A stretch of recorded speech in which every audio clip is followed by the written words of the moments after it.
Today we're talking about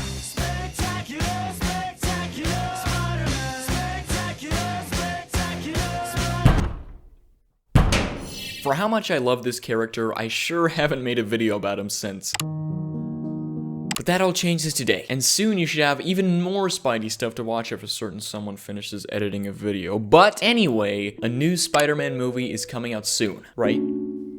I mean, we should have a trailer by now. It's supposed to come out in like a couple months. And with a new Spider-Man movie coming out, we have a bunch of rumors about it. This time, we have a lot of people claiming we're gonna see multiple Spider people in the MCU's next installment of our favorite wall crawler. And that started to make me think about the other Spider-Man, Miles Morales, and how they should bring him into the MCU. After all, he's getting pretty popular. He had a great movie come out, and his game was pretty good, I heard. People are wondering when they're gonna see his live-action debut. But before I say how I think he should enter the universe, I want to talk about who Spider-Man is. I've loved this character for as long as I can remember. Literally, I cannot remember the day I was first introduced to this character. He's always just sort of been there, watching. And one of the reasons I loved him so much is that I could see myself being him. Obviously, that's a core part of his character. Anyone can be Spider-Man.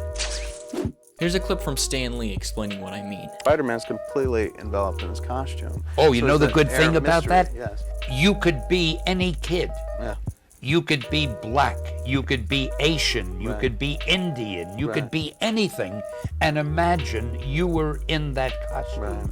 So I think that made it relevant to everybody everywhere. You don't see anyone under the suit. There's not a speck of skin showing. Anyone could be under that suit, whether it be Miles or Peter. Spider-Man and the person in the suit are two different characters. So much of the story is about the person balancing their life with the life of the hero within them. No matter who wears the suit, Spider-Man is always the same. Now, taking that into account, if we introduce another person whose name is Spider-Man at the same time Peter Parker is, it becomes harder to see Spider-Man as the same character. At least for me. It becomes complex and convoluted, and this weird competition starts to form over which one's the real Spider-Man. But what about the Spider-Verse movie, right? Peter Parker and Miles interact there. Well, they do, but it's done in a way where they each have room to breathe. In that story, Miles as Peter dies. The other Peter he interacts with is from an entirely different universe. And he's also much older, past his prime. A Peter who is much older would naturally have different stories to tell than a young hero, and I could potentially see something like that working.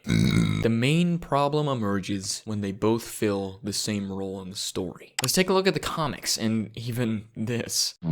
Here we have two Spider-Men that coexist in the same universe, that fill largely the same role. I haven't kept up with the latest Miles comics, and I've heard they've gotten better, but still. When there's two Spider-Men who fill largely the same role, it becomes convoluted, and you start to wonder why you need two characters to tell the same story. If we look at where Peter is in the MCU right now, he's still in school. He's still a kid. If Miles came along, also being a kid, still in school, he would be filling in the same role as Peter. If that happened, I feel like neither would have the room to breathe for their stories to be told to their fullest extent. They would cheapen each other. It would still kind of feel redundant.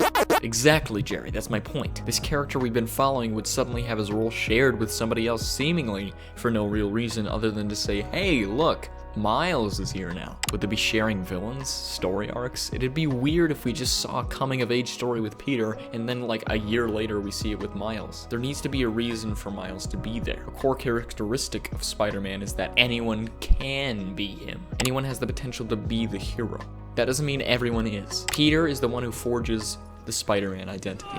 Come on, Spider-Man! He's the one who makes the character. If Miles came along while he's still forging the identity, it would cheapen it. But if we wait until Peter takes the mantle to the grave, or at least is in a different enough stage in his life, then we can have space for Miles to discover the Spider-Man in himself. Because while Peter and Miles are two different characters, Spider-Man is always the same. That's what I feel should happen. I want to see Peter grow up and have a chance to have his entire story told. Then we can see an example of how someone else can be Spider-Man. With all this said, I actually don't think Marvel is going to introduce Miles just yet. When they teased him, it seemed like he was still a literal baby, so I think they're pretty committed to Peter right now. I really wanted to make this for the people who want Miles right here, right now. So, that's why I think Marvel should wait to bring in Miles. I want both characters to have room to tell their stories, and I'm not sure if there'd be room if Miles was introduced right now. But that's just my opinion. If you have a different one, feel free to let me know in the comments below or on Twitter, and as always, guys, make someone smile today.